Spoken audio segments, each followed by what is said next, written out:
Hello, this is Matthew Robert Payne. This is chapter 26 of my book, He's Redeeming Love, and this chapter is called Wright's First Novel. So, here we are.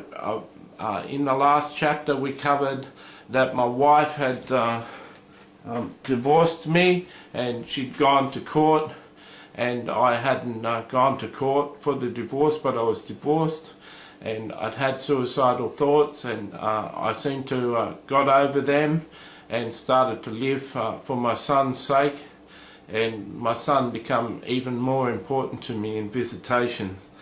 At the time I had a job driving taxis, and I quite enjoyed my time driving taxis. After my wife had left me, I at one stage was abusive to her, and I slapped her in a confrontation.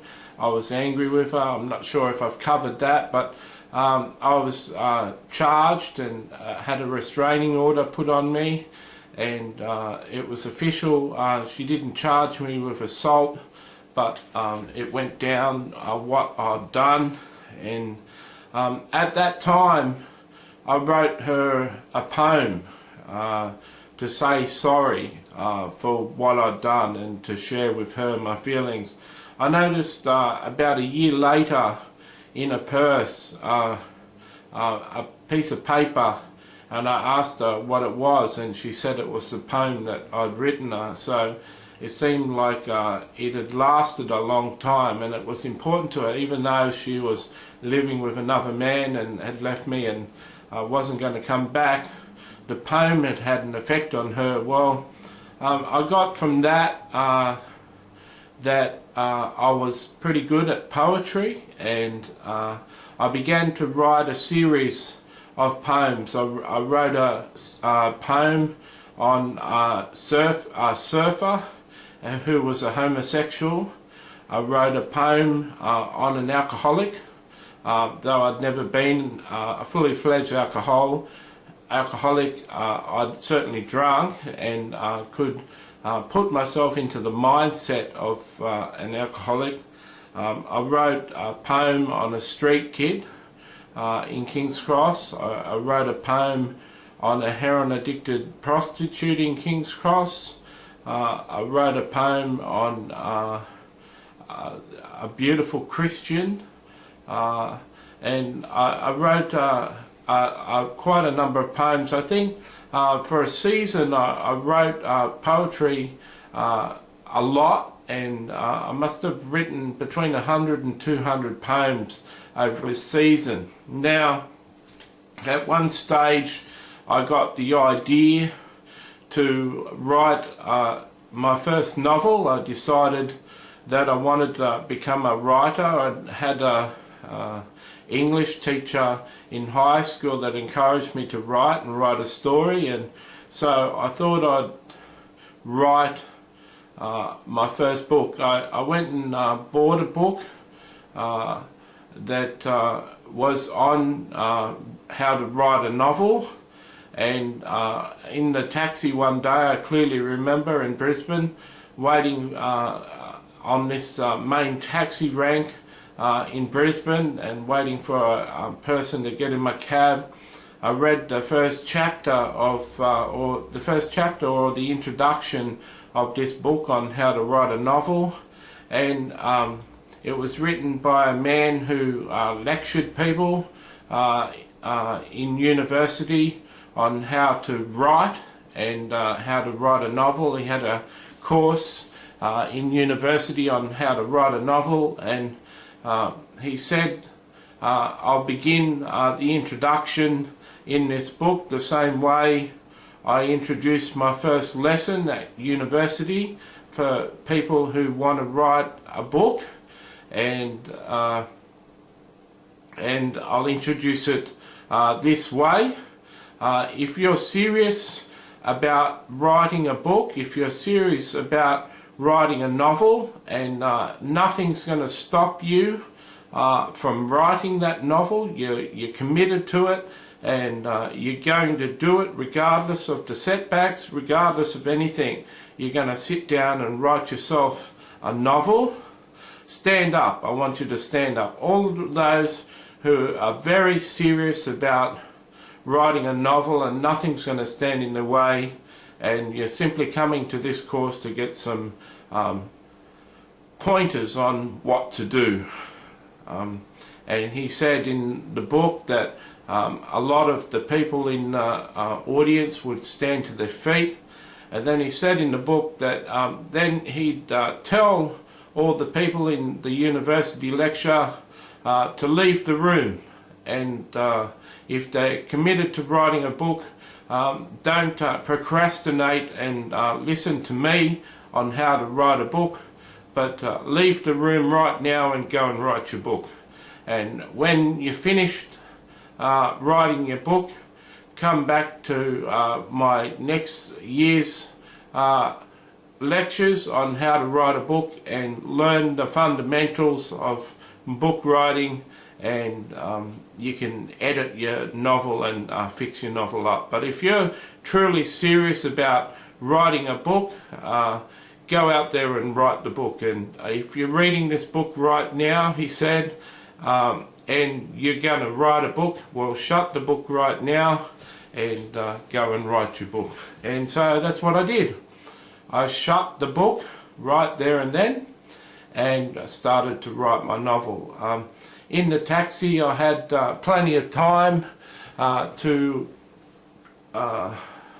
write, and I used to take an exercise pad, A4 exercise pad out with me, and I started to write my novel. I picked about 8 of my characters that I've written poetry about: heroin-addicted prostitute, the alcoholic, the gay surfer.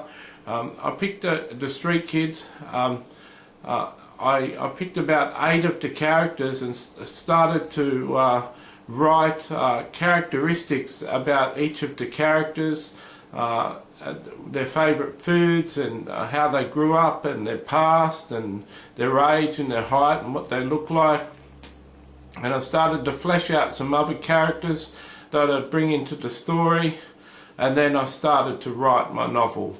I was 6 weeks into it, and I'd written about between 150 and 200 A4 pages of handwriting in my book, and I decided that I wanted to get some instruction on how to best write the book. At that time I bought a computer and bought another book. I forgot the first book that I got. I forgot the name of the first book that I got on how to write a book, and bought a book by an Australian author on how to write a novel, and I read the book, and then started to edit what I'd written and rewrite what I'd written to bring more conflict and suspense into my novel.